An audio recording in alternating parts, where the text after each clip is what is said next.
ప్రాతినిధ్యం ఏదైతే ఉందో, రైతుల భాగస్వామ్యం ఏదైతే ఉందో, దానివల్లనే ఆ పనులన్నీ కూడా సక్రమంగా జరుగుతాయి.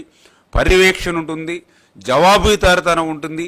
అందుకే సాగునీటి సంఘాలు రైతులకు అత్యంత మేలు జరుగుతాయని చెప్పి రైతులు భావిస్తున్నటువంటి తరుణంలో ఆ రోజు వైఎస్ఆర్సీపీ ప్రభుత్వం ఆ నీటి సంఘాలని రద్దు చేసినటువంటి పరిస్థితిని ఇవాళ రైతాంగం అంతా కూడా తీవ్రంగా మరి ఖండించడంతో మరి మొన్న జరిగినటువంటి ఎన్నికల్లో వైఎస్ఆర్సీపీకి ఆ యొక్క 11 సీట్లు ఘోర పరాభవం, ఒక రకంగా ప్రతిపక్ష హోదా కూడా రాకుండా ఫలితాలు వచ్చాయని అంటే రైతు వ్యతిరేక విధానాల వల్లే ఆ యొక్క వైఎస్ఆర్సీపీ ప్రభుత్వానికి అటువంటి పరిస్థితి వచ్చింది. అందుకు సాగునీటి సంఘాల రద్దు కూడా ఒక ఉదాహరణ అనే విషయాన్ని సందర్భంగా తెలియజేసుకుంటూ, అందుకే ఈరోజు మళ్ళీ తెలుగుదేశం ప్రభుత్వం అధికారంలోకి వచ్చిన తర్వాత ఈ ఎన్డీఏ